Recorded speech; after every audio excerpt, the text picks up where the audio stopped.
Yeah. Ben, do you think that and how do you feel about Utah, Will Hardy, adding a defensive coordinator to his roster and maybe helping improve? Because I feel like with Doc, watching that team, I think they need a defensive priest more than a defensive coordinator. Is it the effort on defense, or is it just they just suck? Culture. It's the culture on defense. Like, I mean, all the really good defensive teams have like an internal structural integrity with their defense. They have an anchor, which I'm not really sure the Utah Jazz do when Walker Kessler is out. So I don't even know how to judge that team without him. But damn sure ain't Jaren Jackson. It's not. Yeah, I mean, Jaren's a good defender. He's not a good rebounder, but he is a good defender. You fight that? Like, you don't think he's a good defender?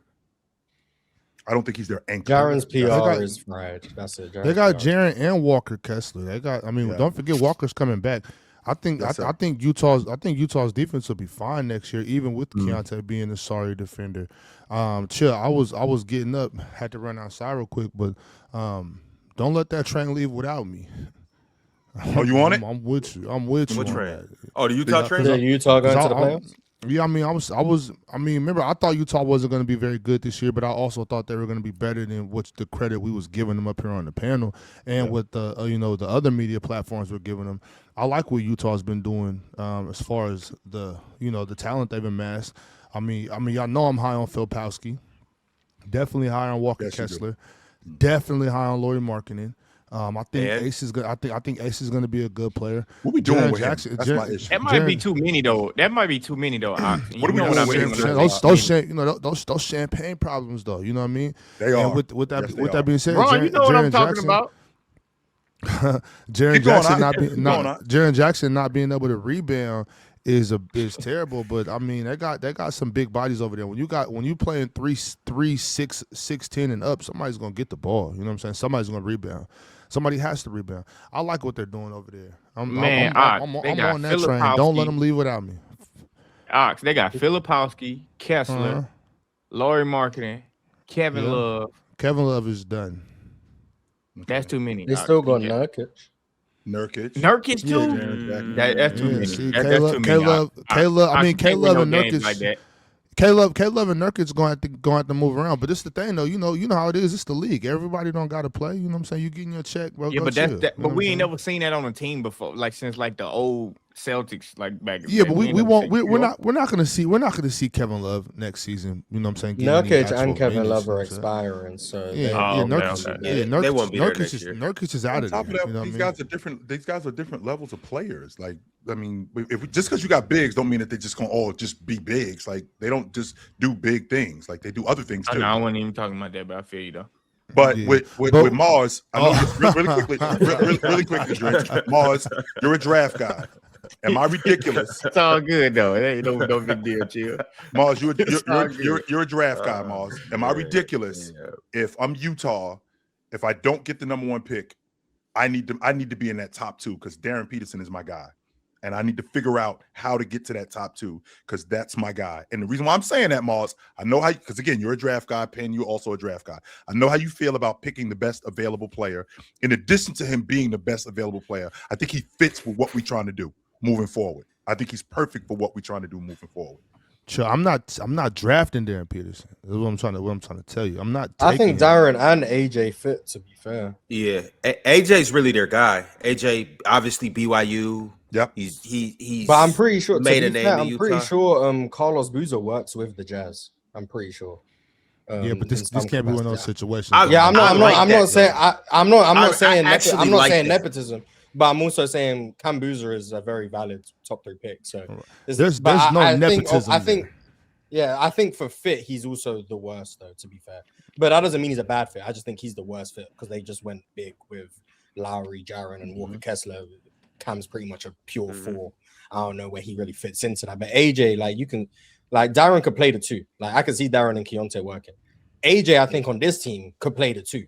just with his scoring Arsenal, and you have more positional size. 2 might be a stretch, like, Mars. Is Laurie playing? It would be him and Ace Bailey out Is there. Laurie playing? Yeah, I don't three think in it's a this stretch. situation? Like they're gonna run Yes. Ace at the 2 next year. Yes. Like that's what they're gonna do. They're gonna run Ace at the 2 next year. So Bailey gonna beat him out. Peterson gonna beat him out in camp. I think Darren Peterson is better than Ace Bailey today. But like that's so's AJ. Both of them are better. But yeah, I think it can work with both of them. I think just if they're going with this big lineup, I mean AJ. I don't see 6'9", AJ as a 2 at all, though. I don't see him as a 2 at all. I don't see Ace see him Bailey as as a 2, but that's what he gonna play. Yeah. I had a chat with AJ's trainer, I want to say like 5-6 months ago. Shout outs to Kraft and Kraft Athletics. And he was talking a lot about how he wanted to make AJ like more of a playmaker. So get away a little bit from the Tracy McGrady stuff and get more into like the LeBron stuff. So imagine what the hell? Boy, he's some hella comps right here, boy. No, he said LeBron. No, that's not what he's saying. He said just be more of a playmaker. No, lean more into it. Lean more into playmaking. That doesn't mean more he's into that James. player direction. He's not saying he is LeBron. And I'm just honestly saying, don't- like, if we have Shea playing the point in the NBA, right? We have guys like that playing the point. What's to say one day AJ can't run a little bit of point? Now imagine that. I'm just saying, just imagine the following lineup, because chill, this is some spooky shit from like some future generated crazy stuff. You ain't never gonna see a lineup like this before. AJ at the 1, Ace Bailey at the 2, Jaren at the 3, Laurie at the 4, Walker at the 5. Biggest team in NBA history. We 6'9", we 6'9", 6.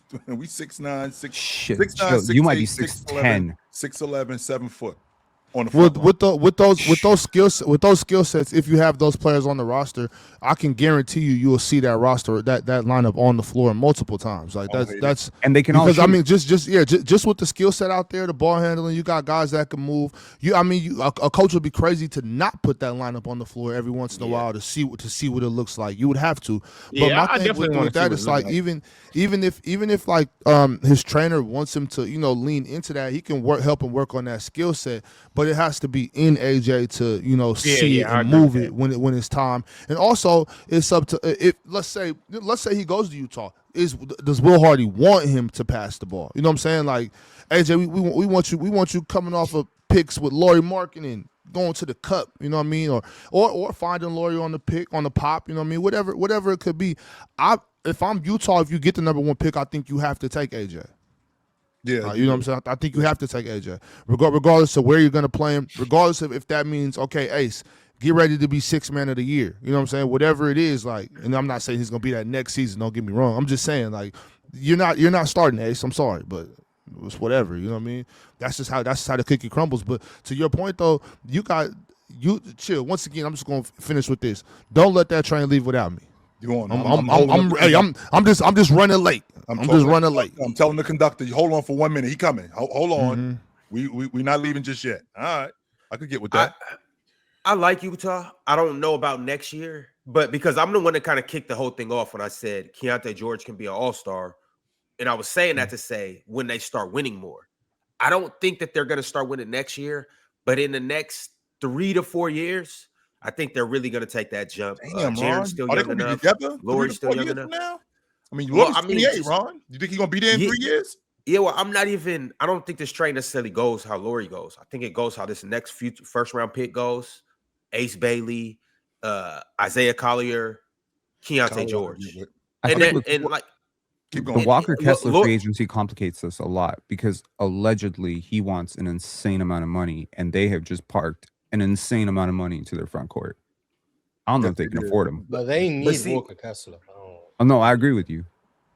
But I don't know if they can afford him. But look, Lauri and Jaren, I know they just traded for Jaren. Both of those two are kind of expendable as well. Like you have a good problem. And I'm saying that to say, like, you might have to come off somebody. What if Ace Bailey takes takes a big leap next year? And it's like, all right, we got it. Like, yeah, he could come off the bench, but this dude need to be on the floor. One of these guys might have to go. Are we in agreement that Lauri and Jaren are better players than Keontae George right now? Are we at least there right now? No. That's not even a conversation. Lauri Markkanen is hands down the best player. Lauri Markkanen is the Jazz best player. So is Jaren still a better player than Keontae? Yes, I'll take Jaren over Keontae too. But I just Okay, want to so make it I clear that take Lori Jaren, doesn't- but I have Keontae's a a- better offensive player than Jaren. Well, I mean, Lori overall, doesn't belong in this conversation. He's by far their best player. I agree with you. Shout out my man Trey Ball. We just had a conversation yesterday. A good conversation. He's in the chat probably. Trey Ball told me yesterday that he thinks Keontae's their best player. Well, shout out to him. But that's it is interesting, What's people up, that Trey Ball? But See you, boy. whichever way you slice this, if Jaren Jackson's your third best player or Keontae's your third best player, that is That's an not a bad thing. insanely good team. That's If a you good think team. about if you It think is. about it from a big three construction perspective, I can't think of another team with a better player as a third option than Keontae George. I mean, maybe the Damn, Lakers. LeBron not better than Keontae. Lakers, like that was it. Like, yeah. Okay. Evan Mobley. Okay. Yeah, I think Or Evan James Mobley's better Harden, than whatever, Keontae. whichever way you want to slice I it. think Evan Mobley's better than Keontae. Peyton Pritchard. No, That would be Derek White. but I do like Peyton Pritchard. Yeah, Alperen Oh, Sengun. you're right. It is Derek White. You're right. Yeah, all NBA. Wait, Alperen Okay. Sengun's their third best player? Absolutely. Who the hell is their second best player? Reed Kevin. Shepherd. Kevin? Then Amen. Kevin. Amen. Mm-hmm. Alperen Sengun. It's the panel. Religion get built on cam.